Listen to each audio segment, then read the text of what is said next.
So welcome to the Node.js Technical Steering Committee meeting for January 26, 2022.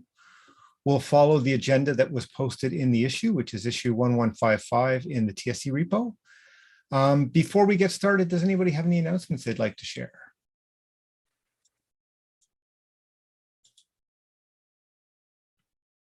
Maybe I'll share the one announcement that tomorrow is the Next 10 mini summit on modern HTTP and documentation. The goal there is to discuss, we've identified and documented that those are two important areas to the future success of Node. And so the goal in that mini summit is to go through each of those and figure out, is what we have in the project, what we're doing in the project good enough for future success, or are there some things that we should be working on? And if so, document some concrete things. So hoping to see lots of the TSC members there and, other people from the community who are interested in those two areas. If there aren't any other announcements, I'll move on to CPC and board meeting updates.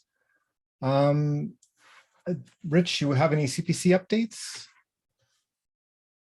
So there was no CPC meeting this week, so nothing from the meeting necessarily, but there is something I don't know if I sent it to the TSC mailing list or if I added it to the issue for this meeting, but there is a CPC effort to sort of establish procedures and rules and guidelines around the community fund. So please check out, there's a issue and a pull request in the CPC repository. Please check it out and feel free to comment or whatever else you might do in an issue or a pull request.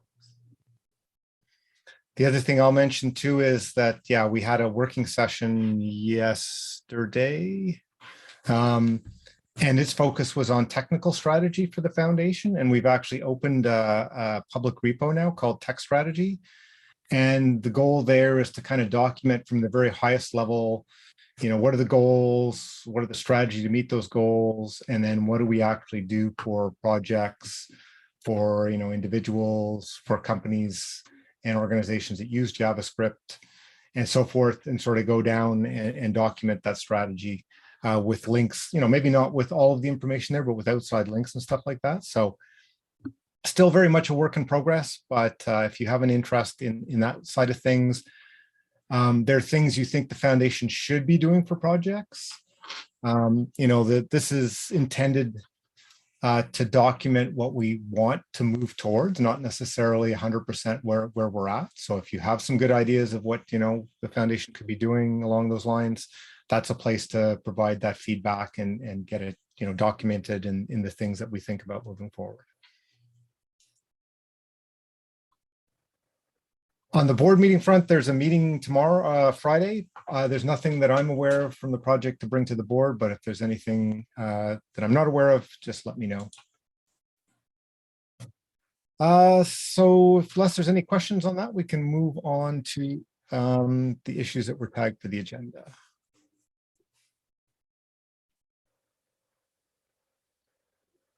The first one is managing feature requests, number 41113. And there's also a related PR 41420. So looking for more, involvement, I guess, there to either help define what we should do to manage feature requests, or agreement that documenting what we currently do makes sense. I think the main changes that are in there that, are worth commenting or thinking about are what's written there now, if we move towards it, would in fact result in us closing a number of the feature requests that we have open. Personally, I think that's the right thing to do, because after they've been open for a number of years, I'm not sure that they add value, and I think that it's a negative. But unless there's sort of questions, discussion, I think this is mostly please go in and participate there. I see Rich did have his hand up though. No, I was looking for a thumbs up reaction, and there's no reaction. It's just raise hand. Okay, so I'm gonna, unless anybody wants to raise some questions or start a discussion, I'll just say please engage in the GitHub repo. Even if it's just a thumbs up there, because that would be good to help it get moving. The next one is docs, clarification around real world risks and use cases of the VIA module. This is 40718.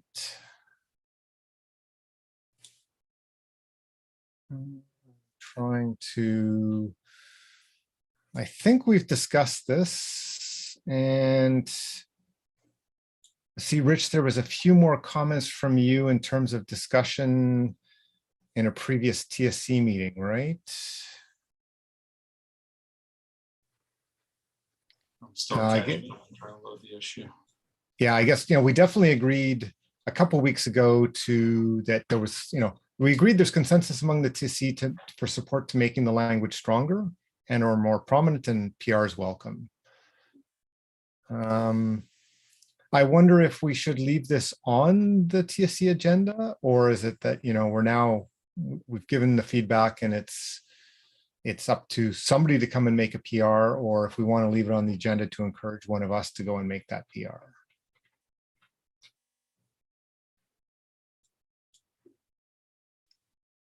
I think it's important enough to leave it on the agenda until someone actually does it. Maybe I'll do it. Sure, it'll give us a reminder that one of us, can go off and do that. Okay.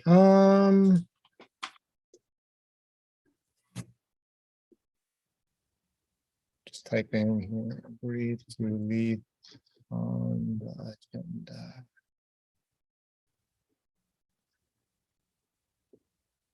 That.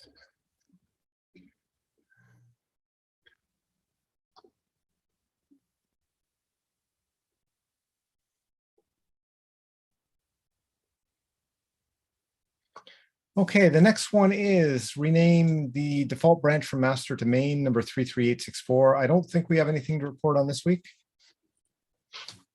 Just the we have a number of actions. We just need to find time to look at those again.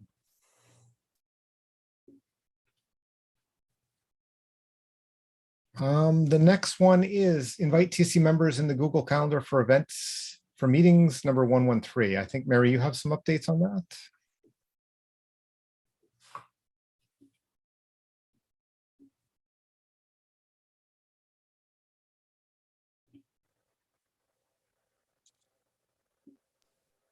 Mary, if you're speaking, we can't hear you.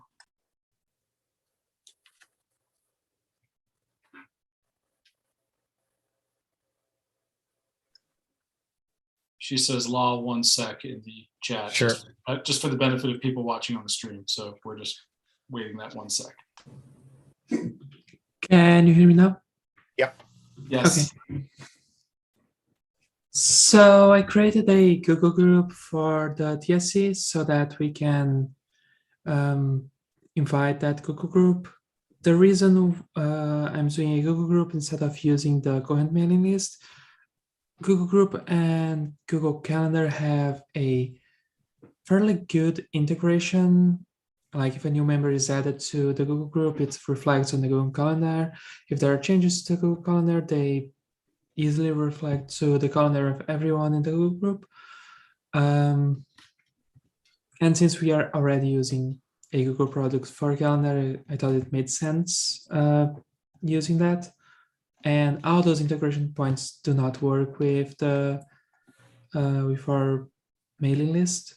So I'm experimenting with that. I added everyone that reacted positively to my comment on the meeting issue to the Google group.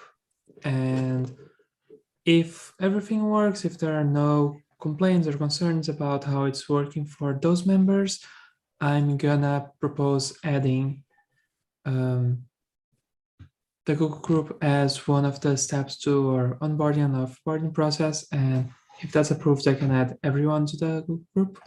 And hopefully with that, everyone gets an invite and it's easier for everyone to keep in sync with their personal work and TSC calendars. Should we have gotten an invite? Hopefully, I just did it like as the meeting was starting. So okay, so maybe yeah. Okay, I was just wondering because I hadn't seen anything, but I might also not get one since I think I created the meeting. We'll see. I also apologize because there came like 10 emails of a canceled meeting, which is not really canceled. It was just me removing the mailing list from one of the events. I didn't realize it was going to send that many mails, but those can be ignored.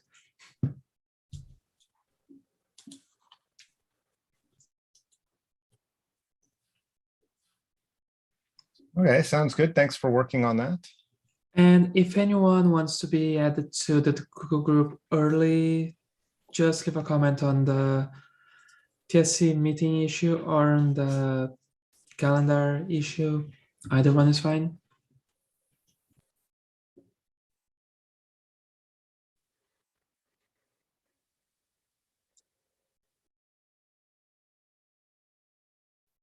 Okay, anything else on that one before we move on?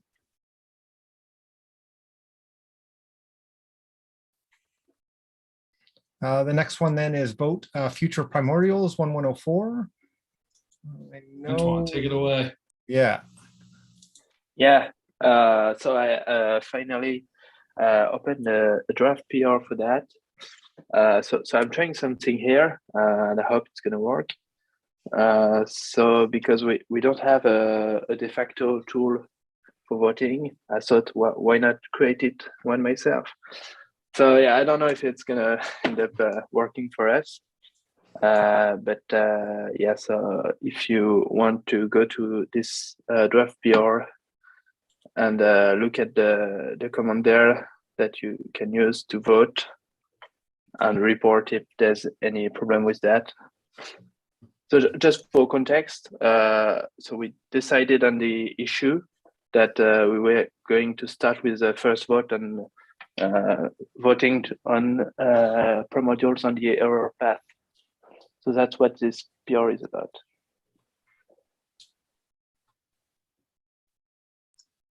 Did you check what find inactive tsc.mjs does in that votes directory that's modified in that pull request to make sure what you're doing with the subdirectory won't conflict? I don't think it will, but if you haven't checked, I'm gonna go check. So that's why it's a draft PR. It's because it shouldn't be merged as is. And I'm not sure I've checked this precisely. Okay, I'll go take a look. Thanks. So have we officially kicked off the vote with this? And is there a deadline for voting? Mary has her hand up. The deadline would be, I think, 2 weeks, or before that, if everyone has voted before. Good, Mary. So what was the reason for us to come up with a new tool instead of using the one that we have used in the past? As I think it has limitations. It's not open source, and I wanted to do it, to be honest.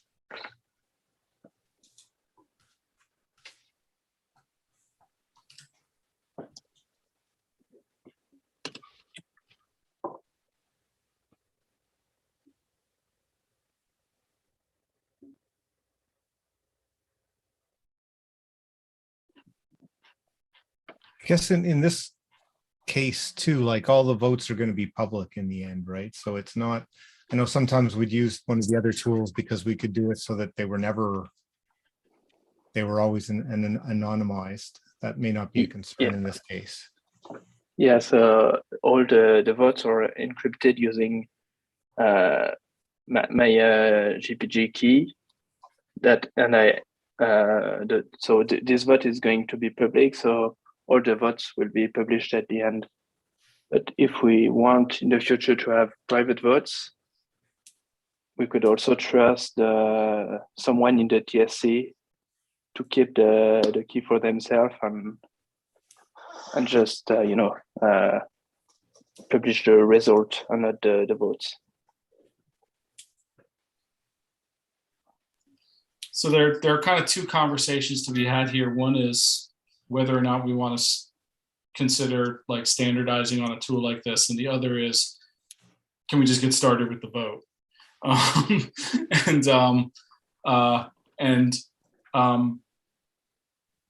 Mary's questions and implied concerns are shared by me, but I'm also inclined to just, Antoine did the work to set up the vote, and I would like to start voting. So I just wanted to verbalize that, because this decision and this issue has been, much talked about internally, and has gone, the conversation has gone on for a long time, and it's really time for us to just do it.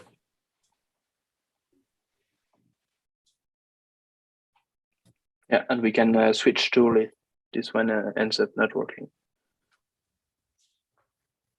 for someone or anyone.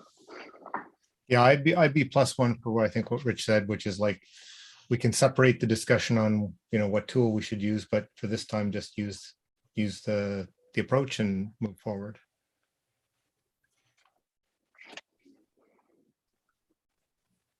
Gonna go look at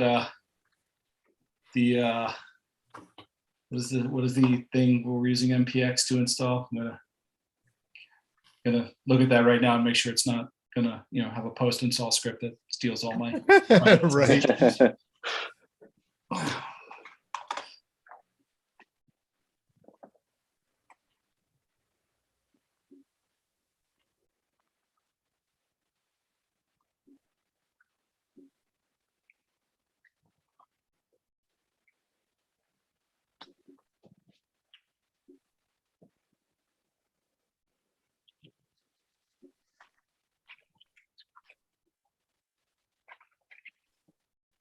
We can't use this software. It's at version 0.1.2. Not stable enough.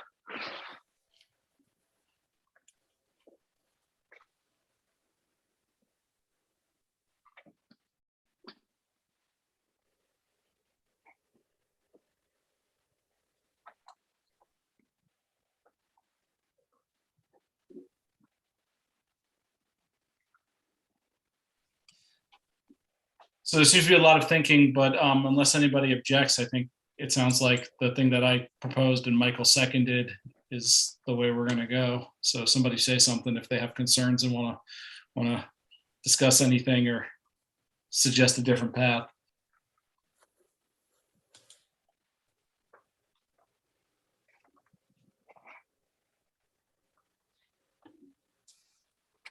Okay, sounds like that's the way we'll go.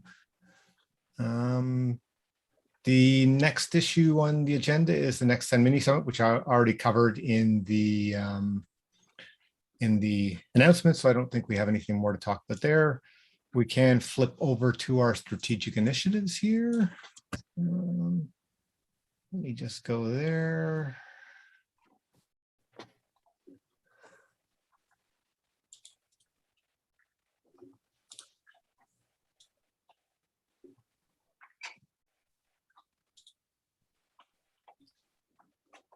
So Antoine, anything new on the core promise APIs? No update. Okay.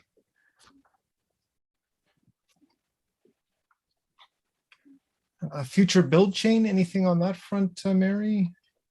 No updates. Okay. James, anything on quick HTTP 3? Nope.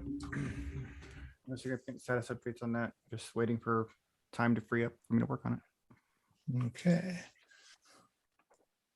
And so, yeah, I think that's all the existing active strategic initiatives that we have the champion here for. So that's it. And that takes us to the end of the agenda. Is there anything else that people want us to talk about before we close it for this week? I added an item yesterday. I don't know if folks had time to look at it. It's about how to handle breaking changes that are not intentional when they land on releases. I don't think that's a super common situation, but when it does happen, we don't really have a guideline or anything to know how to handle it properly. So we end up in a limbo where we don't know if we should push for reverting or not. And I'm aware of one case where this happened. I don't know if other folks are aware of more cases. But I think it's something that we need to discuss and formalize what the process is, because we don't have anything about how to handle unintended breaking changes that land on releases. We only have for when they land on master. And yeah, I think we need a better process for that, both from a preventative perspective, as well as what we should do when it happens, and if it happens, how we can ensure that it doesn't happen again for like the same feature. So I have some suggestions, but I would like to hear everyone's thoughts on that first. If anyone else has concerns about this topic or not.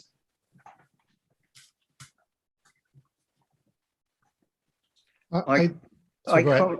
I can't remember the specifics, but I do remember it has happened a couple of times, especially around the Semver majors going out. So we have had a few occasions where we've done a Semver major and then had to do a point release, a couple of a day or two later. And really, I think our approach at least in the release team so far has been to try and weigh up how quickly have we caught the break. So if it's only broken in a release that's just gone out, the release team is reasonably, we've tended to just revert it in the do a very quick point release to revert the change. The trickier question is if that break happened but it hasn't been noticed, and now we're several releases, several either patch or some of the minor releases down in the release line, and then the question is who is going to be more broken, the people that were broken by the original change that we didn't expect to happen, or people that have now using the changed behavior that will be broken if we reverse it back. And I don't know if there is going to be an easy way to codify what we would do without assessing the impact.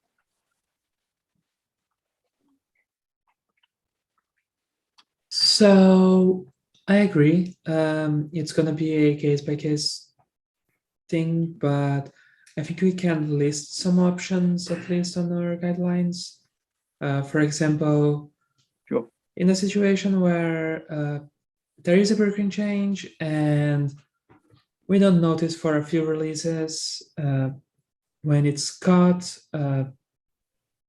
like maybe the documentation is out of date, or maybe it's didn't show up on the changelog because of a bug on the tooling.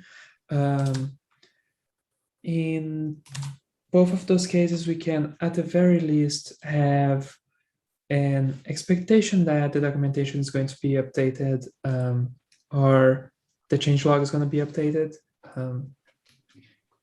Even if we decide that that breaking change is going to remain. And maybe we can also, because that's probably going to be detected by some open source project, although not necessarily, maybe we can have a process or guideline that if a project detects a breaking change that went out by accident on a minor patch release, that we can add that project to Canary in the Gold Mine or something.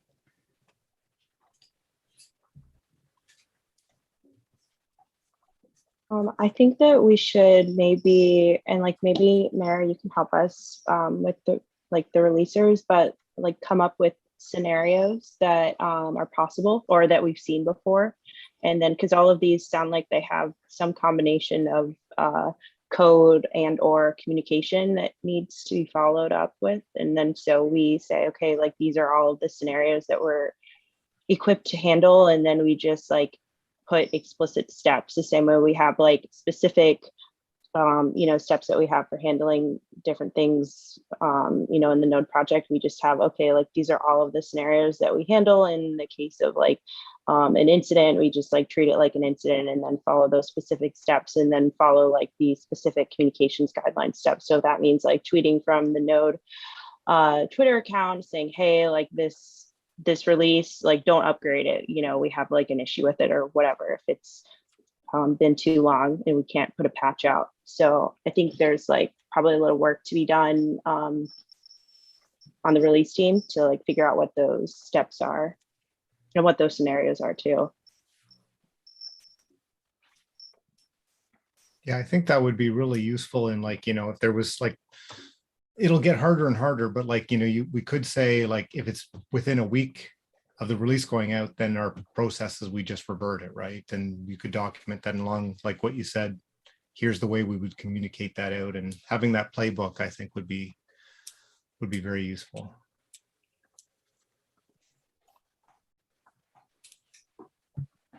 Yeah, I think 1 week is probably like a long time. It has to be something in the lines of 48 hours probably. Depends a lot on the code path, but again,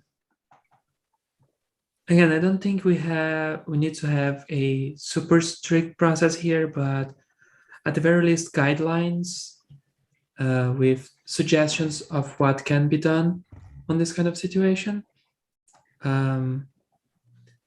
Another issue that is kind of related, we don't usually do breaking changes.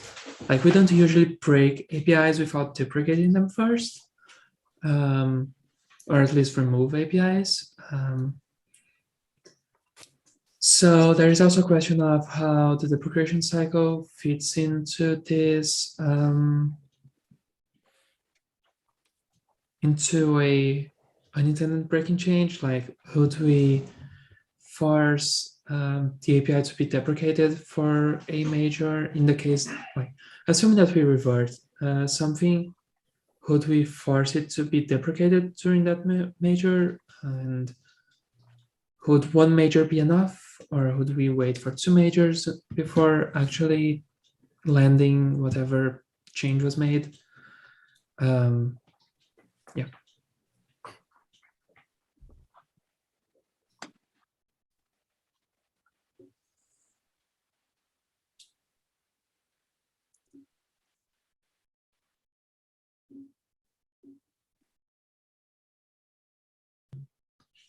It sounds like there's agreement with what you're suggesting.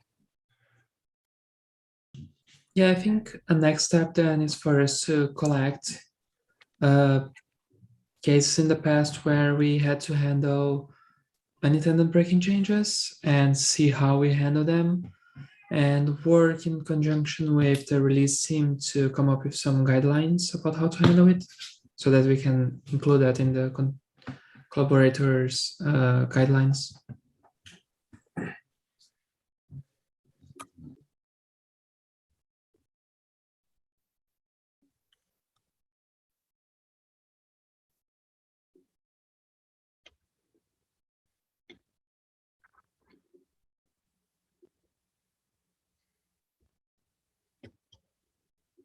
Any other things we should discuss on that one before closing out?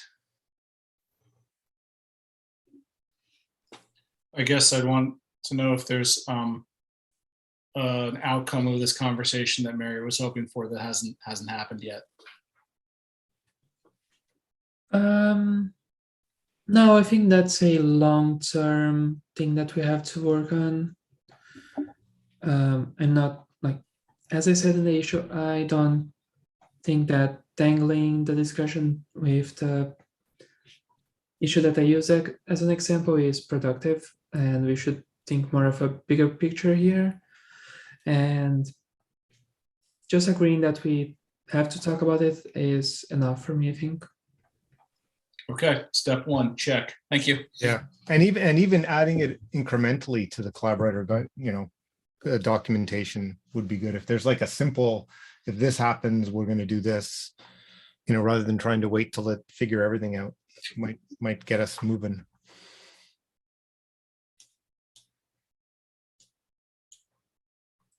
Okay, any other things or any other topics people want to discuss before we close out the meeting for today?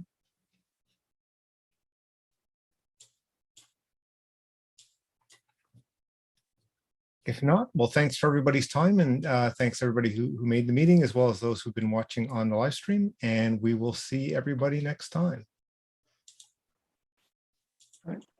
Bye. Bye. We have a Thanks. private- Bye.